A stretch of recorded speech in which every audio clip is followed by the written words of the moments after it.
Buenas tardes a todos y a todas. Muchísimas gracias por haber venido. Vamos a comenzar ahora la presentación del libro de Naomi Klein, Esto cambia todo, el calentamiento, el capitalismo contra el clima. Y la presentación va a estar estructurada de la siguiente manera. En primer lugar, vamos a hacer una pequeña presentación sobre ella. Después ella tendrá una intervención y impartirá una conferencia. Después comentaremos un poco entre las dos algunas de las cosas de esta que ya haya podido reseñar o que sean más significativas, para finalmente abrir un pequeñito turno de preguntas que será por fuerza muy breve porque no vamos a tener demasiado tiempo.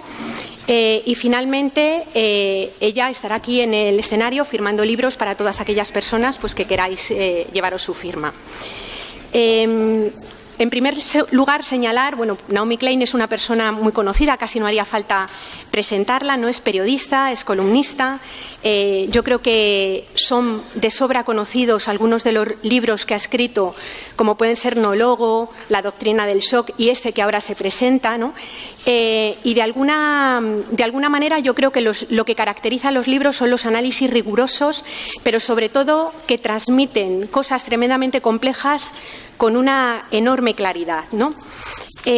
Para quienes somos activistas del ecologismo social y centramos nuestro activismo fundamentalmente en tratar de visibilizar la guerra que este modelo económico y la cultura que se desencadena alrededor de él ha declarado a la naturaleza, a las personas y, por tanto, a la vida, no nos es muy difícil encontrar un nexo, un hilo conductor entre las diferentes obras de Naomi Klein.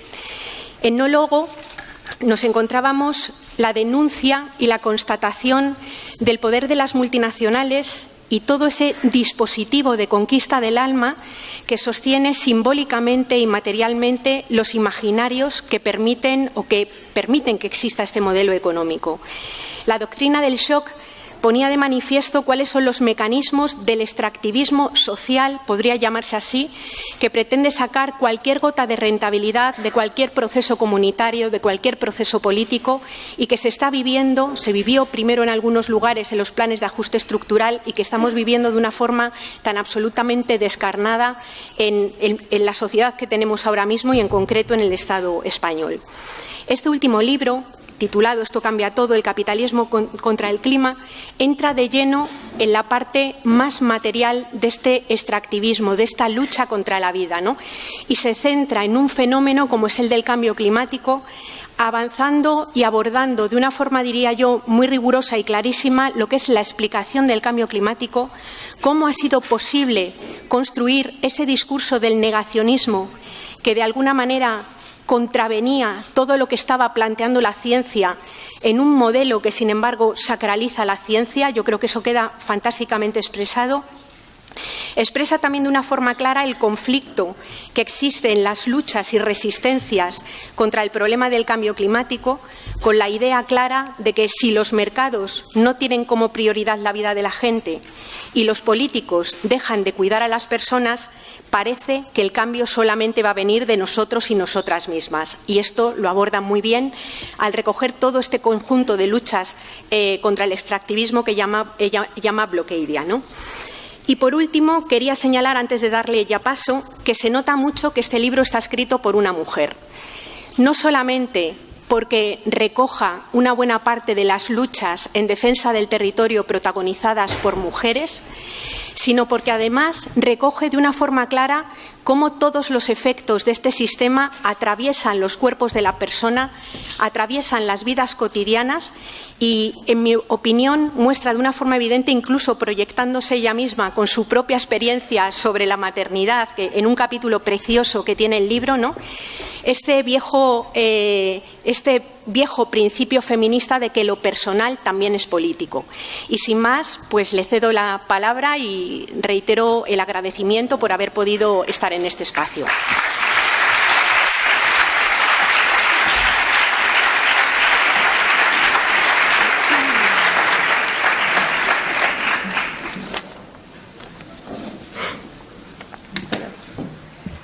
Thank you, Yayo Herrera, for that lovely introduction, that very thoughtful introduction. And I, of course, want to thank our hosts here at the Círculo de las Bellas Artes, which is truly beautiful. And I also want to thank my wonderful publisher, Paidos. This is the first book. This is the fourth book that we have published together. And I'm thrilled to be working on this project with you once again.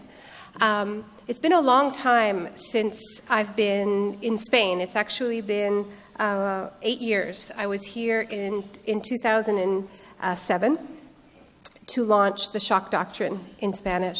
And that's the last time I was here. And part of that is because I have been trying to fly less. And it's also because this book has been really all-encompassing.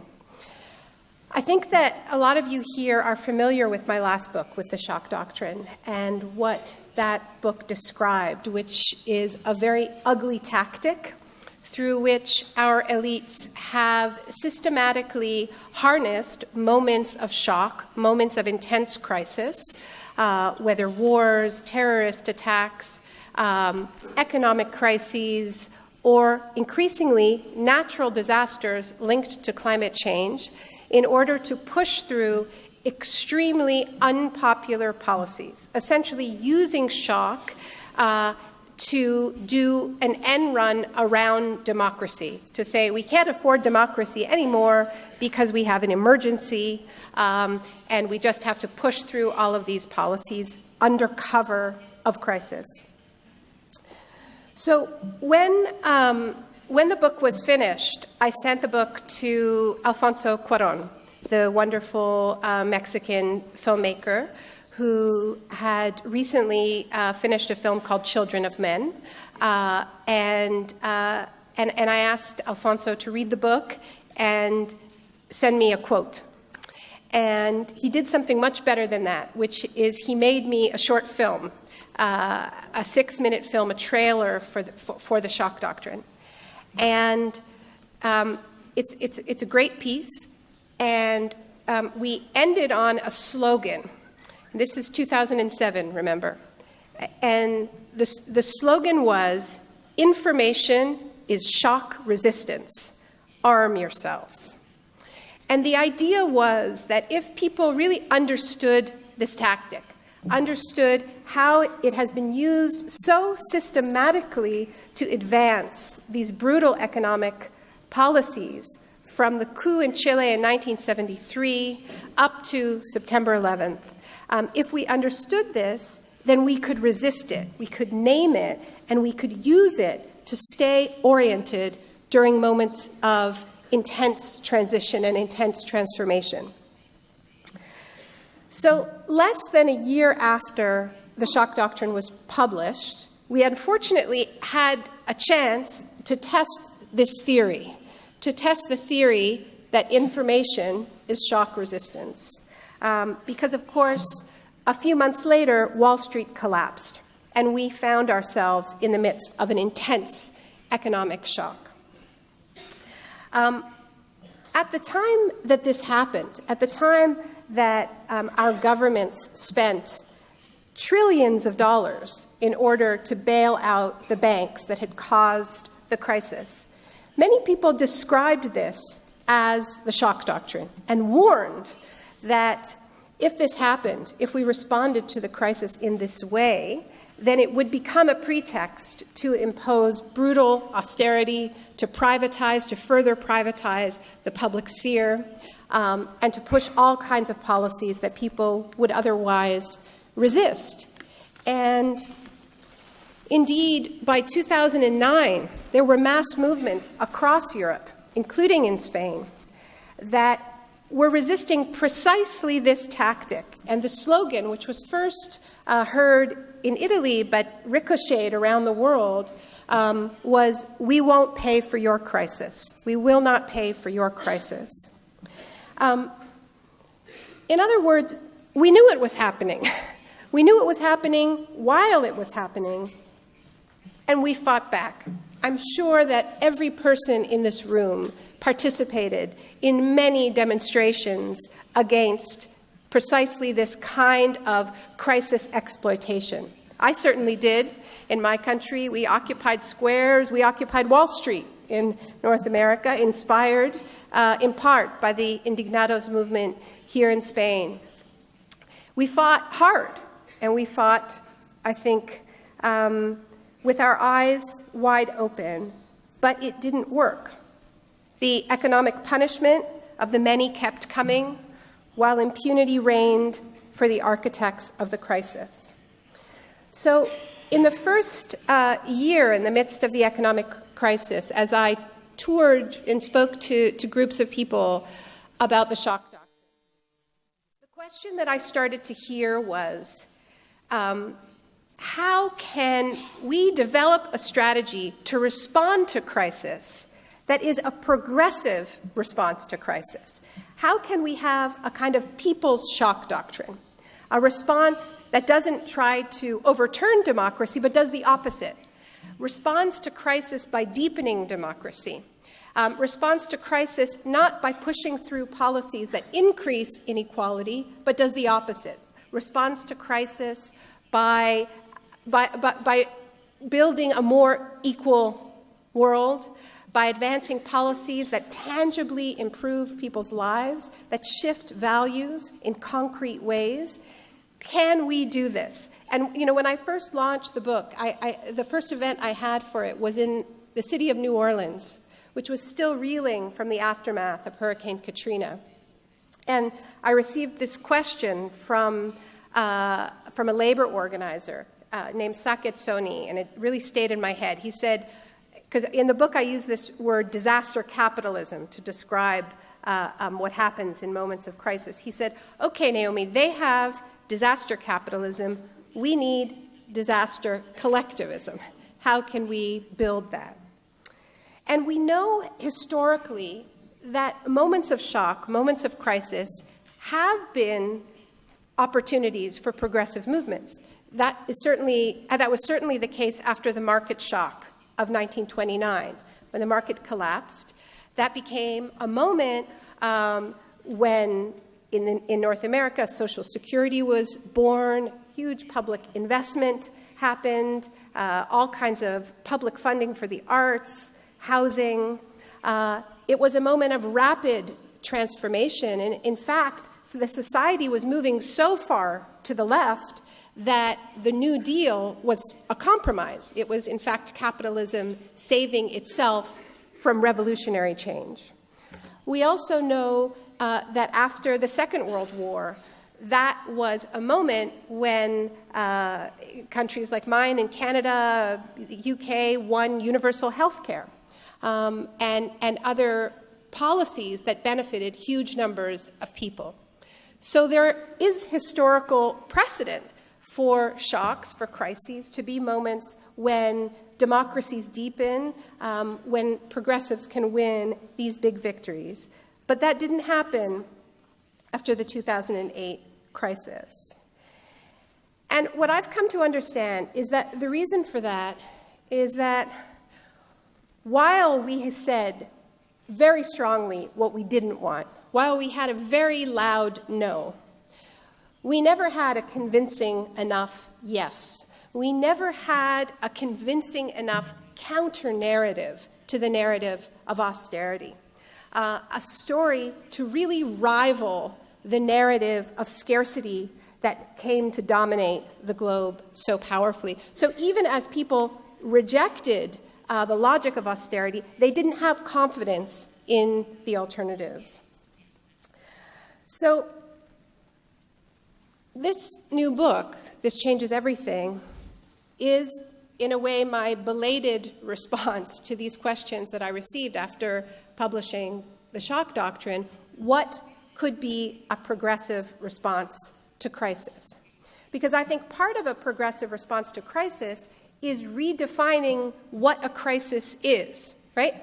The declaration of a crisis is a subjective process. Our elites decide when something is a crisis, but elites aren't the only ones who can decide something is a crisis. Right now, in the United States, there's a movement of African Americans declaring the fact that the police shooting of unarmed black men is a crisis. They've been doing it for decades.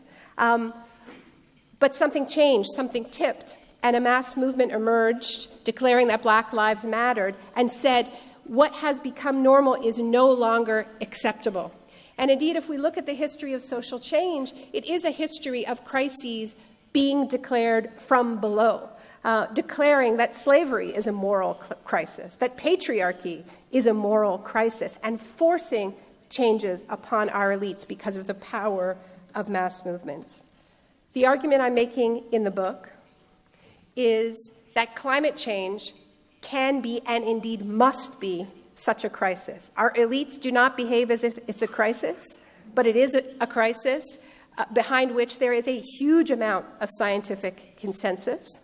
And we do our elites a huge favor when progressives accept the narrative that climate change is something that we can only care about when the economy is good, that it's somehow a luxury to be reserved for boom economic times and something to be forgotten during times of economic crisis.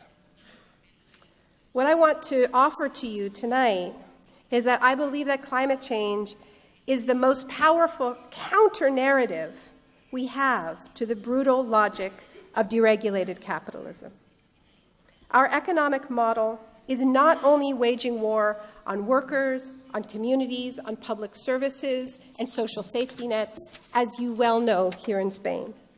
It is also waging war on the life support systems of the planet itself, the conditions for life on Earth. And I think the clearest example of this conflict is the way in which the economic crisis of 2008 was used to sacrifice the planet, as well as sacrifice so many people's lives here in Southern Europe. Now, it's perfectly understandable that the movements against austerity have been focused on pensions, healthcare, education, housing, food. These are the daily concerns. But it is also true that the same logic of false scarcity, the same economic pressures, have been used to rationalize a wholesale attack on renewable energy, most dramatically in this country where there was a transition underway to renewable energy and it was abruptly severed. At the same time as renewable energy subsidies have been slashed, not only here in Spain, but also in Italy, in Greece, in Portugal, this part of the world is also in the midst of a fossil fuel frenzy, of a push to drill, to frack for gas, to drill for oil and gas offshore. As you know, this is happening here in Spain. Thankfully, the push to drill off the Canary Islands has been defeated, but the fracking wars are ongoing. In Italy, there are plans to double the amount of oil drilled offshore. In Greece, there's pressure to drill for oil and gas in the Ionian and Aegean. And of course, there's pressure in Portugal along the same lines. And what's important to remember is that up till 2008, Europe was the leading example, the beacon of leadership on climate change. And all of this was sacrificed under cover of crisis. So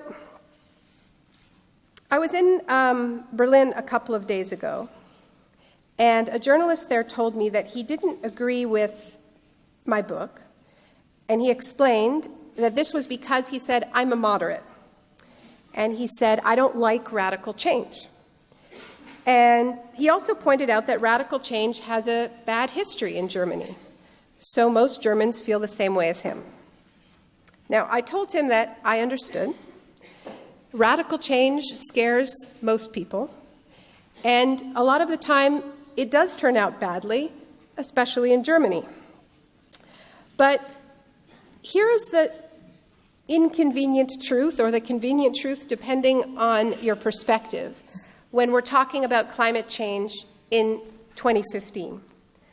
We have waited so long, we have procrastinated for so long, all the while making the problem worse, because emissions are up by 60% since we started negotiating to lower our emissions, that we now find ourselves in a situation where there are no non-radical options left on the table. The reason why I called the book This Changes Everything is not because I'm saying my book changes everything. I don't believe books change everything. But I do believe that climate change changes everything. By which I mean that no matter what we do, everything changes in one way or another. If we stay on the road we're on, if we leave our economy intact the way it is, that leads us to 4 to 6 degrees of warming above pre-industrial levels. Now, we have not even warmed the climate by 1 degree Celsius, and we are already seeing catastrophic results. Superstorms like Typhoon Haiyan, Cyclone Pam, Hurricane Sandy, Hurricane Katrina, the drought in California right now, which, if it continues for another year, will deplete the water table for the state. That's what less than 1 degree looks like. When our governments met in Copenhagen in 2009, they defined anything above 2 degrees warming as far too dangerous. They set the target at 2 degrees. When they set that target, the African delegates, and I was at the convention, the African delegates marched through the halls of the convention center chanting that this was genocide because it would lead to mass death in sub-Saharan Africa.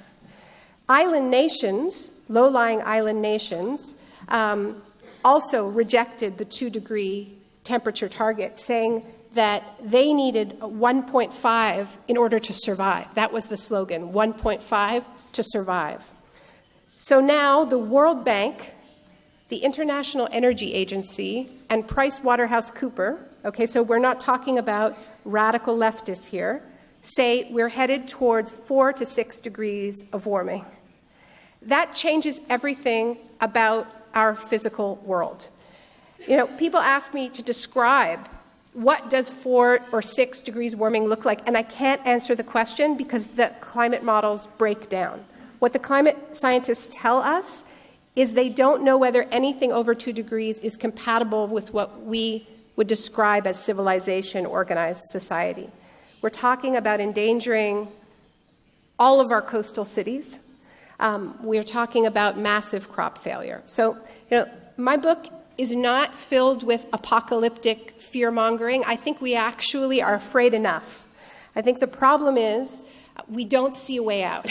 We don't see a way out of this existential fear. But what's important to understand is if we keep doing what we're doing, it changes everything about our physical world. These moderate options that German journalists are imagining don't actually exist, okay? It's not too late to prevent those radical physical changes to our world, but in order to do so, because we've waited so long, it requires radical changes to our economic and political system. That's the reality in which we find ourselves. Because we now have to cut emissions by so much, 8 to 10% a year, starting now, that challenges the fundamental logic of growth, which is at the heart of our economic system. So, in the book, I argue that the reason why we have failed to rise to the challenge of climate change is not for the reasons that we hear so often. You know, we hear that it's human nature, that humans are just too selfish to deal with something that seems abstract, or that it's too difficult for our governments to agree on anything. I think none of these explanations actually bear up to real examination, because I mean, if this past economic crisis in Europe has taught us anything, it's that people are willing to sacrifice a hell of a lot in the face of seemingly abstract goals. They may not do so happily, but they are doing it. And as far as our governments coming together to agree on a plan, well, in the same years that they have failed to negotiate a binding climate agreement that actually penalizes people who don't follow it. They built the World Trade Organization, an incredibly complex global system of rules and regulations with clear penalties and binding targets. So it's possible to agree. The argument I make in the book is that what really explains the failure is catastrophic bad timing, by which I mean that this crisis landed on our collective laps at the worst possible moment that it could have. And that moment was the year 1988. 1988 was the year when our governments first met to start negotiating emission reductions. And it was also the year before the Berlin Wall collapsed. It was, in retrospect, the triumphant moment for the neoliberal project. So when you look at what that project is, I mean, we're all familiar with it. It's privatization, it's deregulation, it's essentially a war on the public sphere. It's now goes under the banner of austerity, all of it locked in under free trade deals. So what I do in the first part of the book is show the direct clash between the dictates of neoliberalism, these core rules, and the most basic things that we need to do in the face of the climate crisis. If you're going to take climate change seriously, you obviously need to invest massively in the public sphere. You have to transform your entire energy system. You have to transform the way we move around. You have to move away from a culture of the car towards a culture of public transit. It has to be affordable. Maybe it should even be free. Whatever it is, you shouldn't privatize it. That's a very bad idea at a moment like this. And yet, that's precisely what our governments were doing. They were privatizing our energy systems, our rail systems. Some of it's still happening, as you know.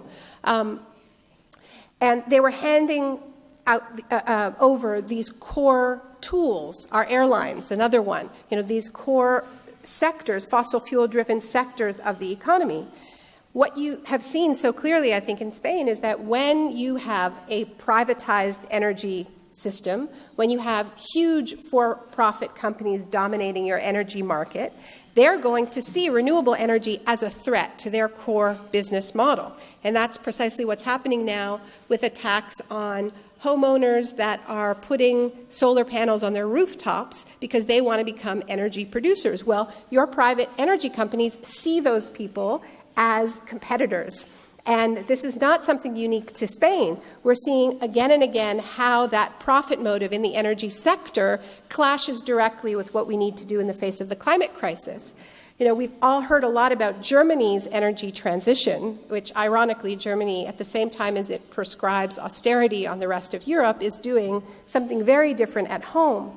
But one of the things that has made that energy transition possible is that in hundreds of cities and towns, residents have voted in many cases, in referendums, to take back control over their energy grids from the private companies that sold them off, which is exactly the opposite of what Germany is demanding of Greece at the moment, that it sell off its energy systems. Which is why I think it would be a very good idea for the countries of Southern Europe to begin to say to Germany, we're going to stop doing what you say and we're going to start doing what you do. Because the other thing that Germany shows is that this is a fantastic way to stimulate your economy and create jobs. Germany has created 400,000 jobs in its energy transition. It has also shown the huge potential of what is increasingly being called energy democracy. Because of the way the energy transition was designed, there has been an explosion of participatory ownership in the energy grid, 900 new energy cooperatives, as well as this increased ownership at the local level of the energy grid, which is a way of fighting austerity. When you keep the profits from the power you generate, you can use those profits to pay for services, so you have a real win-win. Obviously, the other way in which the logic of neoliberalism clashes with what we need to do in the face of climate change is that it fell out of fashion at precisely this wrong moment, to regulate corporations, which is something that we very much need to do in the face of the climate crisis. We need to tell companies what they can and cannot do. We need to put firm caps on emissions. And we need to say no to companies when they want to drill for oil in new territories. We need to keep, the latest science shows, about 3/4 of the known carbon reserves in the ground. And that's where Germany is interesting, because despite the fact that they have this amazing energy transition, the Merkel government has been unwilling to say no to the coal companies.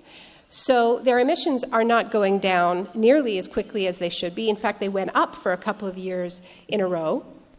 So there's only so far that Germany is willing to bend the rules of neoliberalism, even at home. But this is one of the clear clashes that we have. We need to regulate corporations. We need to intervene massively in the market. We need to gain public and communal control over many parts of our economies that have been privatized. The other conflict that we're increasingly seeing is with the free trade deals.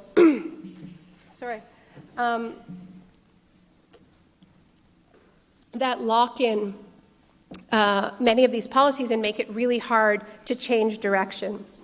So I'll give you an example, and I think this is very relevant right now because of the battles going on over new trade deals like the TTIP. What we're seeing more and more is that these deals that contain investor protection clauses that allow private companies to sue national governments is that when you have real popular victories against an extractive practice like fracking, for instance, or against a pipeline carrying a particularly dirty form of oil, as we've been having a big fight in North America over tar sands pipelines. These victories become vulnerable to trade challenges. So, for instance, and this is relevant to the fracking fights here in Spain, in my country, the province of Quebec successfully banned fracking, but it's now facing an investor challenge under NAFTA, under the North American Free Trade Agreement, from a private company who says it has the right to frack for gas in Quebec.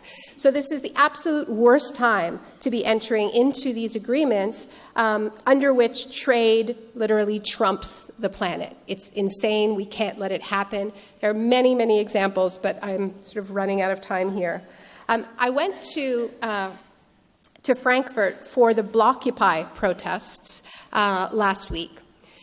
And, I went there knowing that I would probably be the only speaker who even mentioned climate change. And I was, pretty much, for understandable reasons. But, the reason why I went is because it seems to me that when you look at these conflicts between the logic of austerity and what we need to do in the face of climate change, it's time for a merger, a friendly merger between the anti-austerity forces and the climate justice movement. It's ridiculous that these are two separate conversations that barely speak to each other, that you can have strikes against rail privatization, against fare increases for public transit, against energy privatization, and barely mention climate change or not mention it at all. This is the same conversation, and as I said earlier, it only serves our elites when we buy into the logic that climate change is some kind of a luxury.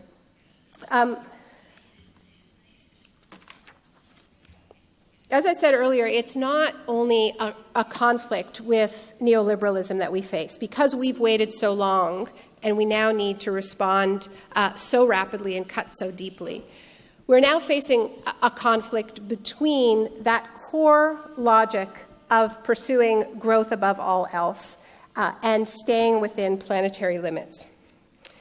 But I actually think it's even deeper than that conflict, which is that I think climate change deserves to be seen less as an issue like lots of other issues that we're all thinking about and dealing with, and more as a spiritual crisis, as a civilizational crisis of narrative, of story. Because the story of fossil fuels, the story of the industrial use of carbon, is the story of human beings telling themselves that they can dominate, that we can dominate the natural world, that we can liberate ourselves from nature. That story is older than the industrial use of fossil fuels. It dates back to the 1500s, really the 1600s, and Francis Bacon. But it was the industrial burning of coal that allowed that theory that we could dominate the natural world to seem to be turned into a reality. That was the promise of coal, that you no longer needed to think about where you lived. Everywhere could be like everywhere else. The promise for factory owners was that they no longer had to build their factories by rushing water to power their factories. They now could build their factories wherever they wanted. They were in charge. And the promise for shipbuilders and the owners of fleets of ship was that you no longer had to think about when the wind blew. You were no longer at the mercy of the wind. You were once again in charge. And for a long time, fossil fuels really did deliver on this fantasy of freedom from nature, on this fantasy that we are somehow other than this thing we call the environment, as if it is apart from us, as if we are not the environment. Climate change is the answer that comes at a 200-year delay, because all the while that we have been burning coal at an industrial scale, the carbon has been accumulating in the atmosphere, and it turns out that we were never free. It turns out that we were never in charge. It turns out that we were never having a one-way conversation with nature. Now comes the response. And so I think that we should not be afraid to see climate change as a message that is being spoken in the language of fires and floods, storms and droughts, telling us that we need a whole new economic model, one based on justice and sustainability. Now, I get this question quite a lot about whether or not this is realistic. Is it possible to change the system so quickly? Is it possible to have change at this level? And I particularly hear from my friends in the environmental movement, they take me aside and they say, climate change was big enough. Did you have to make it about capitalism?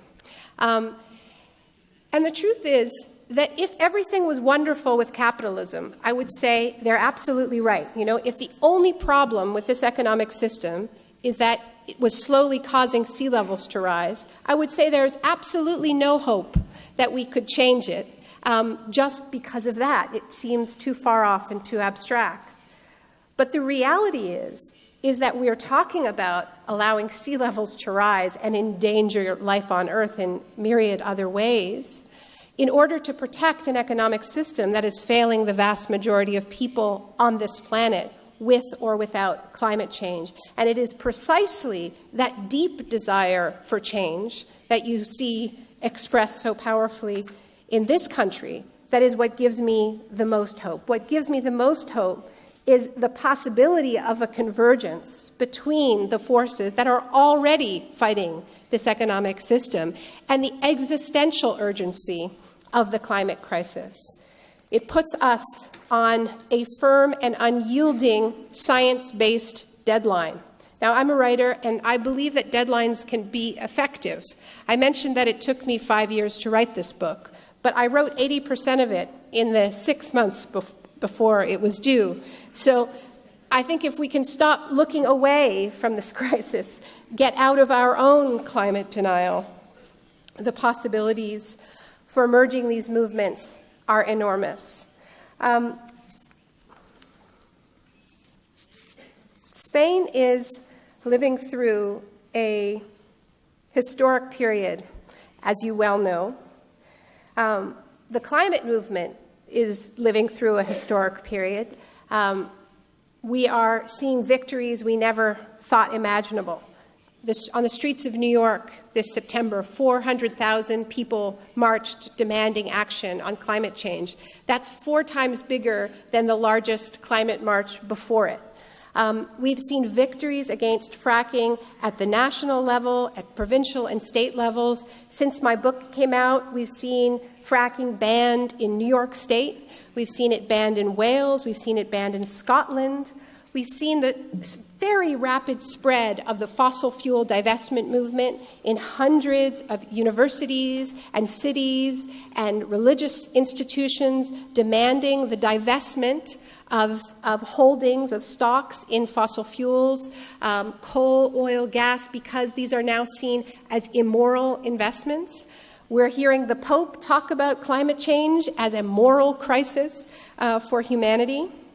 And at the same time, we are seeing a very powerful new wave of anti-austerity action, not only activism, but as we know, the election of Syriza in Greece, the rise of Podemos in Spain, which is inspiring much of the rest of Europe.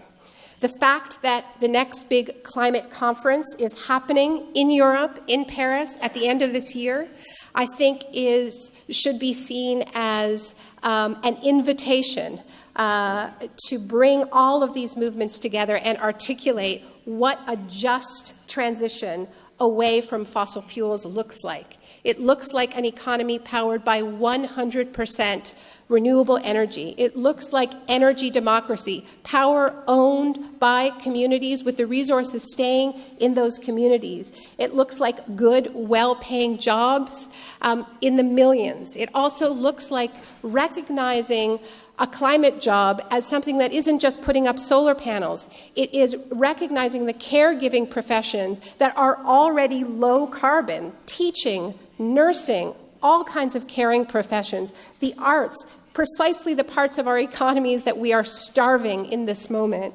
We have an opportunity for a tremendously inspiring transformation if we are just willing to stop looking away. You have new political parties and formations born out of the struggle against austerity, born out of the struggle against eviction from housing. But this vicious system does more than evict individual families from their home. It also is threatening to evict large parts of humanity from our collective home as a result of climate change. This is not apocalyptic rhetoric, it's reality. We need a movement that gets at the logic behind both of these forms of eviction and takes on that logic at its very core. Thank you.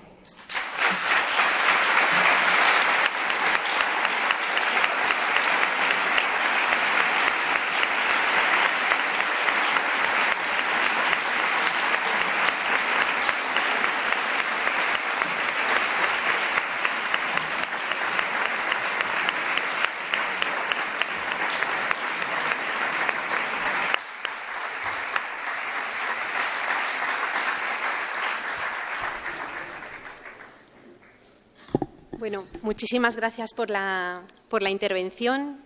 Y bueno, algunos temas que me sugería el escuchar la ponencia que realizabas y también la lectura del libro, ¿no? Yo creo yo creo que es una idea central que has lanzado y yo la comparto como activista ecologista desde hace muchísimo tiempo.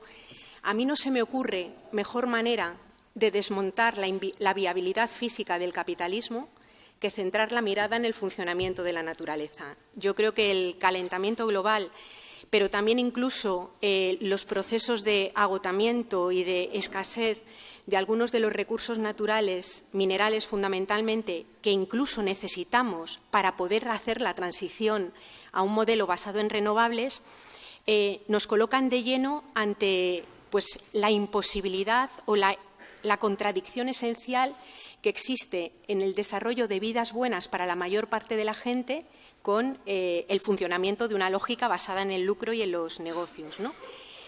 Sin embargo, a pesar de que, desde luego, en el Estado español ha crecido muchísimo la movilización social y las personas son conscientes de la lógica de la austeridad, no hemos sido capaces de desarrollar un movimiento de masas como el que tú estabas señalando que están haciendo en Estados Unidos.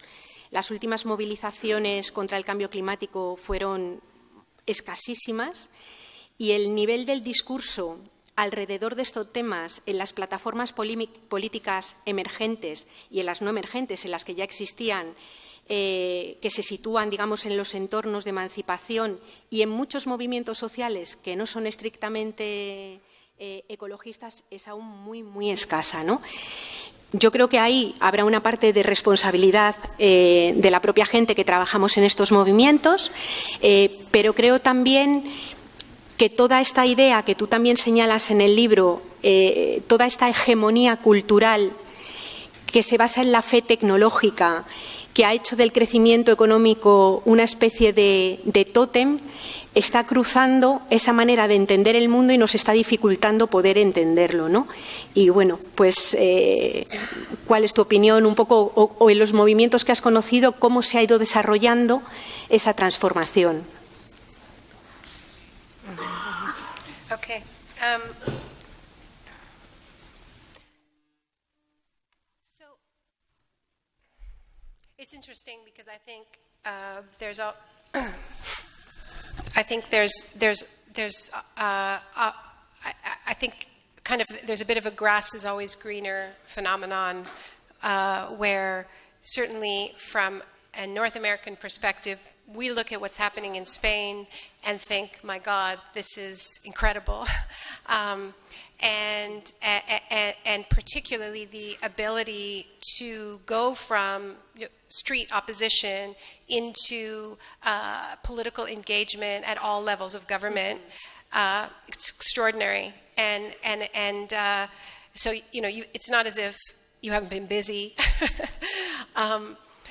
But I think that this idea that climate change, caring about the climate, is a luxury that you can't focus on in a moment when people are worried about putting food on the table, is an idea that in part stems from decisions that were made by the Green Movement in Europe and also in North America to advance policies that were not just, that did not put justice at their center, that did not have an economic justice framework. So they passed on the cost of transitioning to green energy or, you know, buying green products to the consumer. And there was a perception that going green was expensive, first of all, and so it made sense that this is something that was very fashionable when the economy was booming, and then immediately went out the window as soon as there was an economic crisis, right? And if you think about Al Gore's climate movement, you know, it was very much, it was pretty glitzy, you know, it was Hollywood, big green NGOs, and you know, I was like, Vanity Fair launched a special annual green issue, which lasted 2 years. You know, it's really interesting to track, like, there were all of these, for instance, all of these green products that just ended in 2009. The market completely disappeared. So I think the green movement has traditionally been, in North America, not in the global South, a very neoliberal movement. And it also addressed the public primarily as consumers, right? So it was like, okay, here's climate change, here's what you should buy, here's what you should wear, here's how you should shop. It assumed all of this disposable income. And the message that working class people got was, this is a rich people's problem, you know? This is a problem to care about if you don't have anything real to care about. So that march in New York City, that 400-person march, what was remarkable about it was not just that it was big.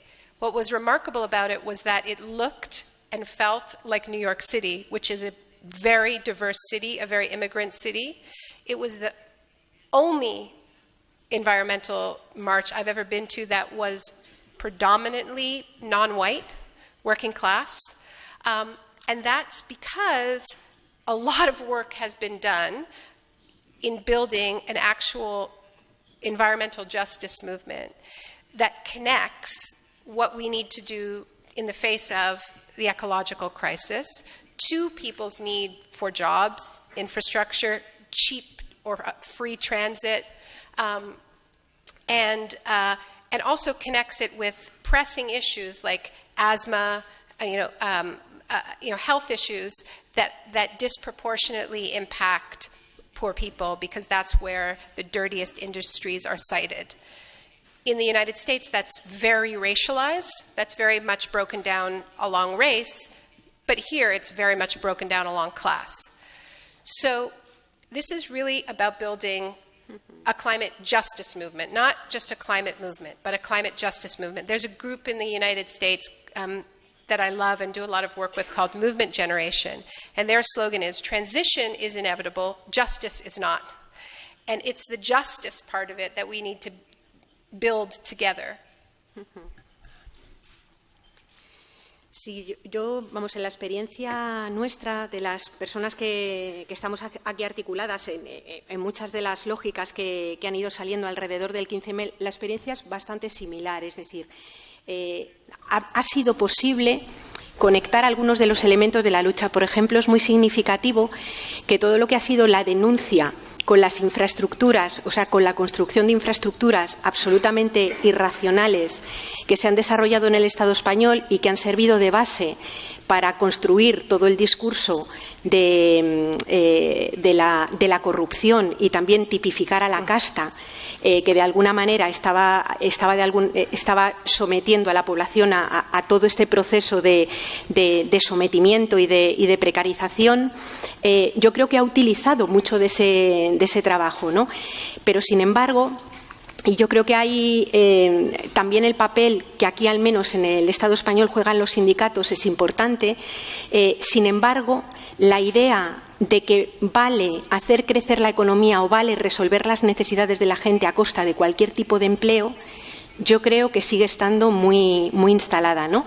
Y que nos falta establecer esta correlación que es evidente cuando miramos el territorio, de que precisamente aquellas lógicas que prometían que iban a crear mucho empleo son las que han destruido el territorio, y una vez destruido lo que te encuentras es que somos récord en infraestructuras inútiles y récord en personas sin empleo, ¿no? Es decir, que la lógica que destruye y precariza la vida de la gente es la misma lógica que destruye la naturaleza. Does point to the fact that, I'm making an argument about the profound threat that what we need to do in the face of climate change challenges the logic of neoliberalism. And it's very clear. And this is why, if you look at who denies the science of climate change, it is overwhelmingly the most right-wing, most market fundamentalist institutions. This is what has given birth to the whole movement of climate change denial. It's not a scientific movement. It's a movement that was born and incubated inside the free market think tanks that sold the world neoliberalism. It's very direct and very causal. But at the same time, the left is not immune to these threats, because traditionally we have been having battles over the distribution of the spoils of extractivism and growth. We haven't been having deep debates about the very logic of extractivism and the assumptions that nature is limited, whether in its ability to provide resources or absorb our pollution. And we know that the industrial state socialist Soviet-style economies were horrific from a climate perspective and an environmental perspective. So it isn't the case that just because this challenges the right, it only reconfirms the ideas of the left. It reconfirms some of our ideas. We tend to believe in the public sphere, we believe in regulation, we believe in market interventions, but generally this challenge to growth is a big problem for developmentalist, Keynesian, even traditional socialist thinkers. And I can tell you for myself that I have, my own research into climate change has forced me to challenge my own ideas around economic growth and natural limits. And we see this play out very dramatically in Latin America, where you have increasingly intense conflicts between left-wing or center-left governments in Ecuador, Bolivia, Brazil, Argentina, if you want to call it center-left. Am I missing any? Venezuela. And anti-extractive movements led by indigenous people in all of those countries. But at the same time, we're also, I think Latin America is also leading the way on developing a post-extractivist progressive worldview that is drawing on the knowledge of indigenous people, but also updating it and modernizing it. So, but I think we can't underplay the extent to which this is a challenge. When I listen to Alexis Tsipras, I'm still hearing the same, we just need to get back to growth, let us get back to growth, and that's not enough. I actually believe that if Tsipras talked to Merkel about climate change, she would be far more destabilized than